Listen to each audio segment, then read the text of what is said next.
आज आइए हम प्रार्थना और पवित्र आत्मा की शक्ति शीर्षक के उपदेश के साथ प्रार्थना के अर्थ का अध्ययन करने के लिए कुछ समय लें। बाइबल की 66 पुस्तकों की शिक्षाओं के अनुसार प्रार्थना एक बहुत ही महत्वपूर्ण उपकरण है जो हमें परमेश्वर की शक्ति को मांगने की अनुमति देता है। क्या ये बाइबल में नहीं लिखा कि जब हम प्रार्थना के माध्यम से परमेश्वर से सहायता मांगते हैं और परमेश्वर की शक्ति मांगते हैं तो हम परिणाम के बारे में आश्वस्त हो सकते हैं, क्योंकि तब परमेश्वर इसमें शामिल होते हैं। हम बाइबल के माध्यम से यह भी समझ सकते हैं कि जब भी परमेश्वर का महान कार्य होता है तब वो हमेशा प्रार्थना के साथ होता है। 2000 साल पहले जैतून पहाड़ से यीशु के स्वर्गारोहण के बाद प्रेरितों ने 10 दिनों तक मरकुस की अटारी में इकट्ठा होकर उत्सुकता से पवित्र आत्मा की शक्ति प्राप्त करने के लिए प्रार्थना की। ऐसा इसीलिए था क्योंकि यीशु ने स्वर्गारोहण से पहले पवित्र आत्मा की शक्ति चेलों पर उंडेलने का वादा किया था। उन्होंने चेलों से यरूशलेम में रहने और पवित्र आत्मा की शक्ति प्राप्त होने तक प्रतीक्षा करने के लिए कहा था। इसीलिए उन्होंने 10 दिनों तक उत्सुकता से प्रार्थना की और पेंतिकोस्त के दिन पहली वर्षा का पवित्र आत्मा प्राप्त किया। जब उन्होंने परमेश्वर की शक्ति के साथ सुसमाचार का कार्य किया जिसे उन्होंने प्राप्त किया था, आश्चर्यजनक और अद्भुत चीजें हुई। इस प्रकार पवित्र आत्मा की शक्ति को मांगने के लिए प्रार्थना सबसे अच्छा उपकरण है। यही कारण है कि परमेश्वर हमें सिखाते हैं कि हम जो कुछ भी करते हैं वो हमें प्रार्थना के माध्यम से करना चाहिए। क्या परमेश्वर हमें यह भी नहीं सिखाते कि प्रार्थना दुनिया में मौजूद संचार व्यवस्था के किसी भी अन्य माध्यम से बहुत ज्यादा तेज है? पुराने दिनों में जब लोग संदेश पहुंचाते थे तो वे साधारण डाक का उपयोग करते थे, या उसे तेजी से पहुंचाने के लिए वे एक्सप्रेस डाक का उपयोग करते थे। लोग डाक सेवाओं का अब उतना उपयोग नहीं करते जितना पहले किया करते थे। इन दिनों लोग ईमेल का इस्तेमाल करते हैं। आजकल लोग ऐसे चैट ऐप्स का भी इस्तेमाल करते हैं जो ईमेल से भी तेज होते हैं, और उन ऐप्स के माध्यम से आप दूसरे देशों के लोगों से संपर्क कर सकते हैं। लेकिन इससे भी तेज संचार साधन है, इसे नीमेल कहा जाता है। अंग्रेजी भाषा में नी का मतलब घुटना होता है। संदेश जिसे आप घुटने टेक कर भेजते हैं वो सबसे तेज संचार साधन है, वो प्रार्थना है। क्या जिब्राइल स्वर्गदूत ने परमेश्वर से दानियल की प्रार्थना का उत्तर प्राप्त करके उसे दानियल की प्रार्थना समाप्त होने से पहले नहीं पहुंचाया था?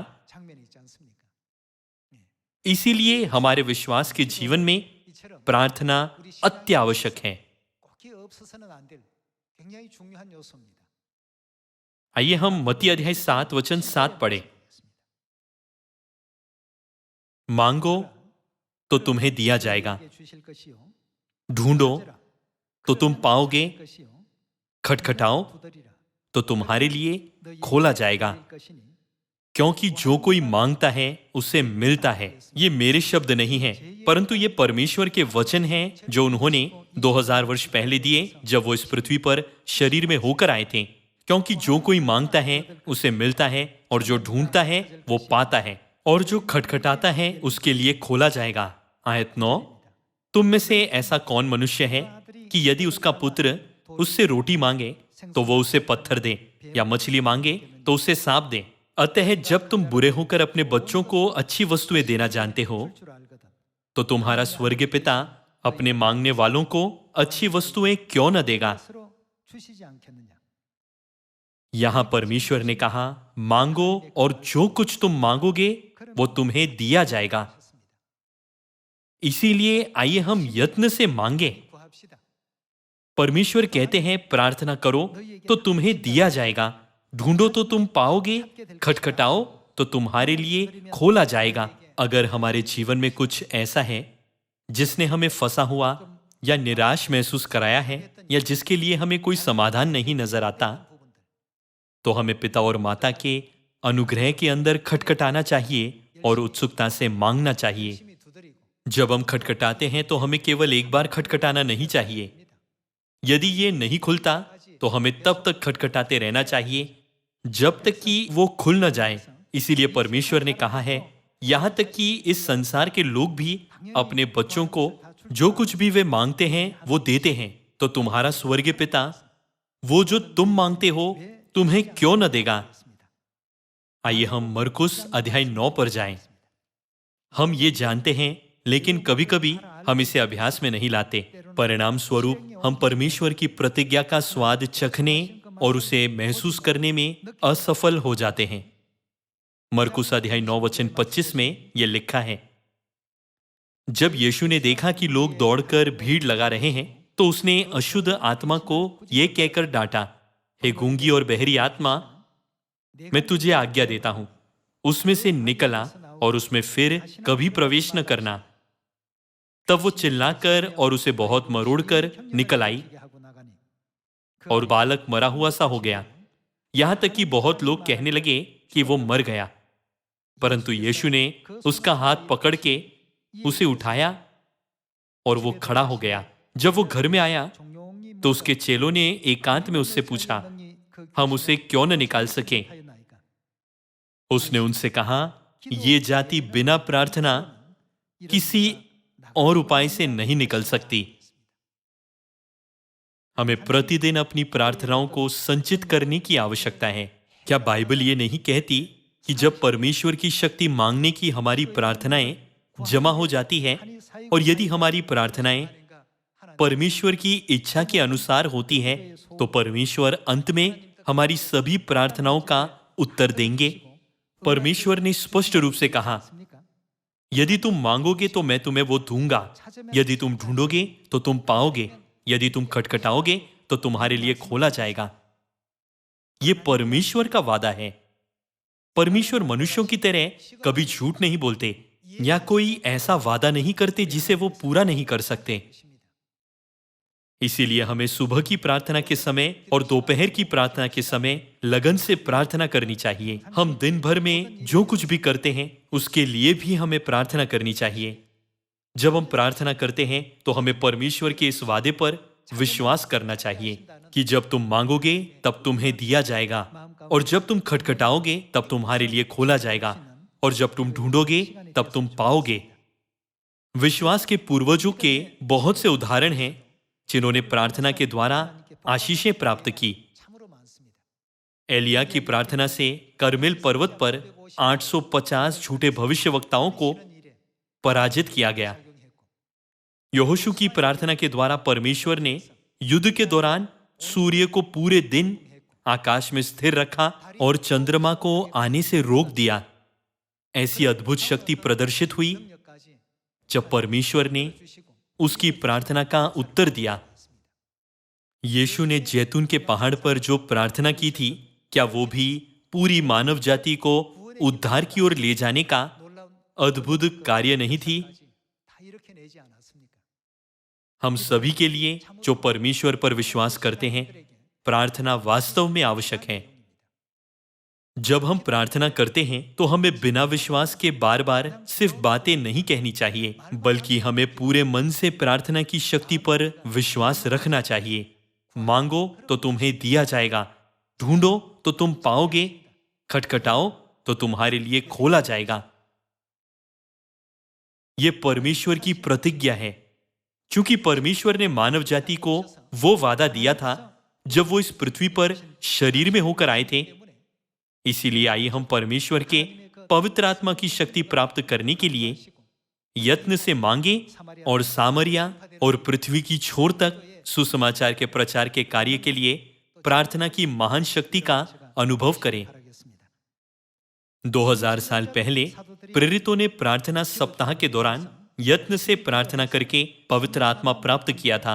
आइए हम इसकी पुष्टि प्रेरितों अध्याय 1 के द्वारा करें। आइए हम प्रेरितों अध्याय 1 वचन 12 पढ़ें। जब वे जैतून नामक पहाड़ से, जो यरूशलेम के निकट एक सबत के दिन की दूरी पर है, यरूशलेम को लौटे, जब वे वहां पहुंचे तो उस अटारी पर गए जहां पतरस और यूहन्ना और याकूब और अंद्रियास और फिलिपुस और थोमा और बरतुलोमे और मत्ती और हल्फई का पुत्र याकूब और शमोन जलोतेस और याकूब का पुत्र यहूदा रहते थे। ये सब कई स्त्रियों और यीशु की माता मरियम और उसके भाइयों के साथ एक चित्त होकर प्रार्थना में लगे रहे। उन्हीं दिनों में पतरस भाइयों के बीच में, जो 120 व्यक्ति के लगभग थे, खड़ा होकर कहने लगा, यदि हम आगे पढ़ना जारी रखें तो हम पतरस को परमेश्वर की इच्छा का प्रचार करते हुए देख सकते हैं। आयत 14 में यह लिखा है कि यीशु के स्वर्गारोहण के बाद यीशु के चेले, यीशु की माता और उनके भाइयों के साथ एक चित्त होकर प्रार्थना में लगे रहे। मरकुस की अटारी में लगभग 120 व्यक्ति इकट्ठे हुए और 10 दिनों तक यत्न से प्रार्थना की। आइए देखें कि 10 दिनों के बाद परमेश्वर ने कैसे उनकी प्रार्थनाओं का उत्तर दिया।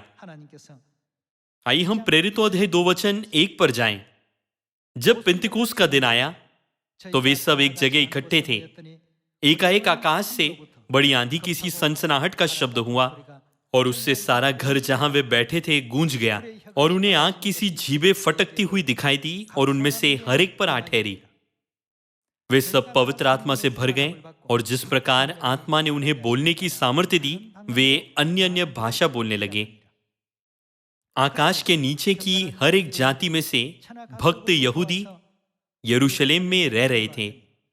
जब ये शब्द हुआ तो भीड़ लग गई और लोग घबरा गए, क्योंकि हर एक को यही सुनाई देता था कि ये मेरी ही भाषा में बोल रहे हैं। वे सब चकित और अचंभित होकर कहने लगे, देखो, ये जो बोल रहे हैं क्या सब गलीली नहीं? तो फिर क्यों हम में से हर एक अपनी अपनी जन्मभूमि की भाषा सुनता है? हम जो पार्थी और मेदी और एलामी और मेसोपोटामिया और यहूदिया और कप्पुदिकिया और पुंतुस और आसिया और फ्रूगिया और पंफूलिया और मिस्र और लीबिया देश जो कुरेनी के आसपास हैं, इन सब देशों के रहने वाले और रोमी प्रवासी अर्थात यहूदी और यहूदी मत धारण करने वाले, क्रेती और अरबी भी है, परंतु अपनी अपनी भाषा में उनसे परमेश्वर के बड़े बड़े कामों की चर्चा सुनते हैं। उन्होंने 10 दिनों तक बहुत ही यत्न से प्रार्थना की। जब पेंतिकोस्त का दिन आया, प्रथम चर्च के सभी संतों ने परमेश्वर के पवित्र आत्मा की शक्ति को प्राप्त किया और सुसमाचार का तेजी से प्रचार किया गया। ऐसा चमत्कारी कार्य हुआ। आश्चर्यजनक चीजें जो सुसमाचार के कार्य में कभी नहीं हुई थी, होने लगी। आइए हम प्रेरितों अध्याय 2:37 पढ़ें। तब सुनने वालों के हृदय छिद गए और वे पतरस और शेष प्रेरितों से पूछने लगे, हे भाइयों, हम क्या करें?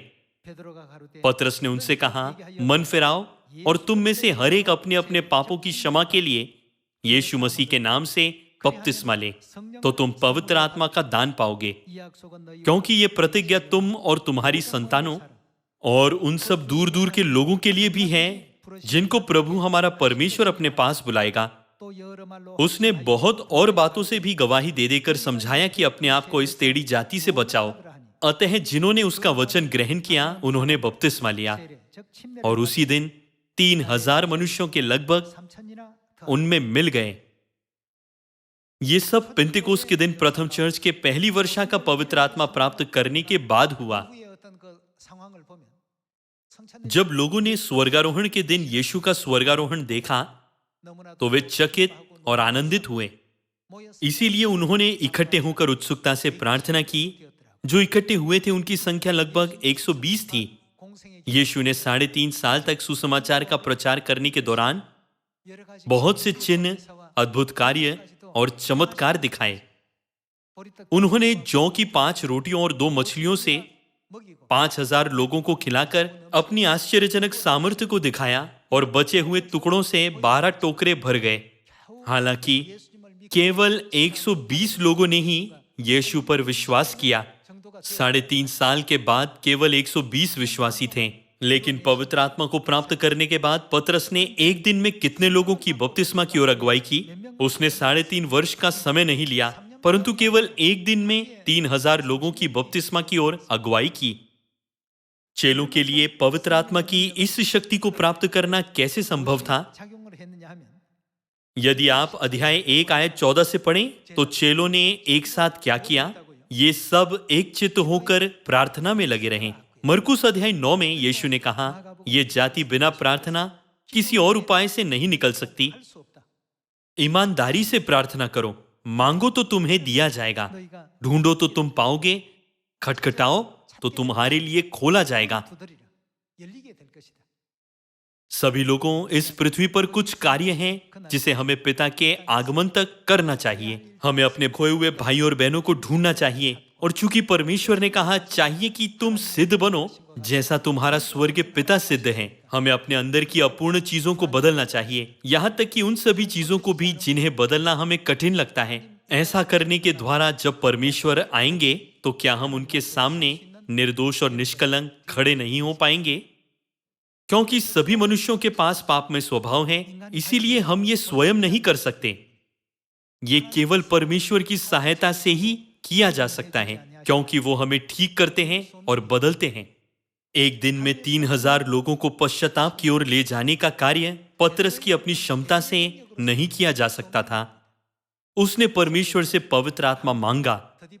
जब वो पवित्र आत्मा से प्रेरित हुआ और वचन का प्रचार किया, पवित्र आत्मा की शक्ति के कारण 3000 लोगों ने उसी समय और उसी जगह पर पश्चाताप किया। ऐसा अद्भुत कार्य प्रार्थना के द्वारा पूरा किया गया। कृपया इसे याद रखें। आइए हम प्रार्थना के संबंध में यीशु की कुछ और शिक्षाओं को देखें। लूका अध्याय 11 वचन 5 में यह लिखा है, तब उसने उनसे कहा, तुम में से कौन है कि उसका एक मित्र हो और वो आधी रात को उसके पास जाकर उससे कहे, हे मित्र, मुझे 3 रोटियां दे, क्योंकि एक यात्री मित्र मेरे पास आया है और उसके आगे रखने के लिए मेरे पास कुछ नहीं है। और वो भीतर से उत्तर दे, मुझे दुख न दे, अब तो द्वार बंद है और मेरे बालक मेरे पास बिछौने पर हैं, इसीलिए मैं उठकर तुझे दे नहीं सकता। मैं तुमसे कहता हूं, यदि उसका मित्र होने पर भी उसे उठकर न दे, तो भी उसके लज्जा छोड़कर मांगने के कारण उसे जितनी आवश्यकता हो उतनी उठकर देगा। और मैं तुमसे कहता हूं कि मांगो तो तुम्हें दिया जाएगा, ढूंढो तो तुम पाओगे, खटखटाओ तो तुम्हारे लिए खोला जाएगा। क्योंकि जो कोई मांगता है उसे मिलता है, और जो ढूंढता है वो पाता है, और जो खटखटाता है उसके लिए खोला जाएगा। तुम में से ऐसा कौन पिता होगा कि जब उसका पुत्र रोटी मांगे तो उसे पत्थर दे, या मछली मांगे तो मछली के बदले उसे सांप दे, या अंडा मांगे और उसे बिच्छू दे? अतः जब तुम बुरे होकर अपने बच्चों को अच्छी वस्तुएं देना जानते हो, तो स्वर्गीय पिता अपने मांगने वालों को पवित्र आत्मा क्यों न देगा? क्या ये नहीं कहा गया कि कुछ प्राप्त करने के लिए हमें उसे मांगना चाहिए? आइए हम यत्न से मांगने वाले बने। आइए हम 1 यूहन्ना अध्याय 5 वचन 13 देखें। मैंने तुम्हें जो परमेश्वर के पुत्र के नाम पर विश्वास करते हो इसीलिए लिखा है कि तुम जानो कि अनंत जीवन तुम्हारा है। परमेश्वर के पास जाने के लिए हमारे पास इस प्रकार का विश्वास होना चाहिए कि यदि हम उनकी इच्छा के अनुसार कुछ भी मांगते हैं तो परमेश्वर क्या करते हैं? वो हमारी सुनते हैं। जो भी हम मांगते हैं उसे वो सुनते हैं। आयत 15, जब हम जानते हैं कि जो कुछ हम मांगते हैं वो हमारी सुनता है, तो ये भी जानते हैं कि जो कुछ हमने उससे मांगा वो पाया है। परमेश्वर ने कहा कि हम जो कुछ भी मांगते हैं उसे परमेश्वर सुनते हैं। हमें जो चाहिए, जब हम उसे ईमानदारी से परमेश्वर से मांगते हैं तो वो हमें निश्चित रूप से वो देने का वादा करते हैं। आइए हम 1 यूहन्ना अध्याय 3 वचन 20 देखें। क्योंकि परमेश्वर हमारे मन से बड़ा है और सब कुछ जानता है। हे प्रियो, यदि हमारा मन हमें दोष न दे तो हमें परमेश्वर के सामने याव होता है, और जो कुछ हम मांगते हैं वो हमें उससे मिलता है, क्योंकि हम उसकी आज्ञाओं को मानते हैं और जो उसे भाता है वही करते हैं। यहां भी ये लिखा है, जो कुछ हम मांगते हैं वो हमें उससे मिलता है। हम जो मांगते हैं यदि उसे परमेश्वर प्रदान नहीं करते तो वो बाइबल के कई हिस्सों में ये नहीं कहते कि जब तुम प्रार्थना करोगे तो तुम्हें दिया जाएगा और तुम सब कुछ पाओगे। और तुम्हारे लिए खोला जाएगा। क्या आपको ऐसा नहीं लगता? दाऊद ने प्रत्येक दिन परमेश्वर से कई बार प्रार्थना की। सुलेमान ने परमेश्वर को 1000 होम बलि चढ़ाने के बाद परमेश्वर से प्राप्त ज्ञान के साथ इज़राइल को एक बहुत ही समृद्ध और शक्तिशाली राज्य बनाया। सुलेमान ने इज़राइल के लिए एक मजबूत नींव बनाने के लिए कई प्रार्थनाएं की। यहोशू, मूसा, अब्राहम और विश्वास के सभी पूर्वज, जिन्हें हम अच्छी तरह से जानते हैं, प्रार्थना के माध्यम से अनुग्रहपूर्ण और सुंदर विश्वास का जीवन जीने में सक्षम थे। प्रथम चर्च के संतों के जीवन के साथ भी ऐसा ही था। भले ही उन पर शेरों का शिकार बनने जैसा अत्याचार किया गया या वे जंगलों और पहाड़ों में भटकते रहे, वे कभी नहीं डरे। इन सब के बावजूद अनंत स्वर्ग के राज्य के लिए उनकी आशा का दीपक कभी नहीं बुझा। क्या ये सब उस प्रार्थना की शक्ति के कारण नहीं था जिसकी प्रतिज्ञा परमेश्वर ने उनसे की थी? मैं आशा करता हूं कि हम सब अपनी कमियों के लिए विश्वास के साथ यत्न से प्रार्थना करेंगे और इस सुसमाचार का प्रचार सामरिया में और पृथ्वी की छोर तक शीघ्रता से किया जाएगा, ताकि स्वर्गीय पिता जल्दी आए और हमें हमारे अनंत घर ले जाए। मैं प्रार्थना करता हूं कि परमेश्वर हमारे खोए हुए भाई और बहनों की आंखें, कान और मनों को खोल दें। हमें चुप नहीं रहना चाहिए, बल्कि लगन के साथ सुसमाचार का प्रचार करना चाहिए और इस संदेश के साथ तुरही को फूंकना चाहिए कि जल्दी से स्वर्गीय पिता और स्वर्गीय माता के पास आओ, जो आत्मा और दुल्हन है। आइए हम विश्वास के साथ प्रार्थना करें। परमेश्वर ने कहा कि हम जो कुछ मांगते हैं वो हमें देंगे। क्या आप इस पर विश्वास करते हैं? हमें विश्वास करना चाहिए कि परमेश्वर वो देंगे जो हम उनसे मांगते हैं। परमेश्वर ने कहा, ढूंढो तो तुम पाओगे। परमेश्वर ने हमें एक पूर्व शर्त दी है कि ढूंढो, इसीलिए हमें ढूंढने के लिए अवश्य ही प्रयास करना चाहिए। चूंकि परमेश्वर ने कहा मांगो, इसीलिए हमें मांगने के लिए अवश्य ही प्रयास करना चाहिए। जब हम खटखटाएंगे तो क्या होगा? तो खोला जाएगा। ये अपने आप नहीं खुलता। जब हम खटखटाते हैं तो वो खुलता है। जब हम ढूंढते हैं तो हमें मिलता है। जब हम मांगते हैं तो हम पाते हैं। चूंकि प्रार्थना परमेश्वर की शक्ति का आह्वान करने के लिए सबसे महत्वपूर्ण उपकरण है, इसलिए आइए हम एक साथ मिलकर यत्न से परमेश्वर से प्रार्थना करें, ताकि हम आत्मिक रूप से उद्धार की महान महिमा का अनुभव कर सकें, जिसे पिता और माता ने मानव जाति को दिया है। आइए हम ये भी प्रार्थना करें कि वो महिमामय दिन, जब हम एक साथ अनंत स्वर्गीय घर लौटेंगे, जल्दी आए। सांसारिक वस्तुओं के लिए प्रार्थना करने के बजाय, जो क्षण भर के लिए है और फिर गायब हो जाएगी, आइए हम आत्मा के अनंत जीवन के लिए प्रार्थना करें।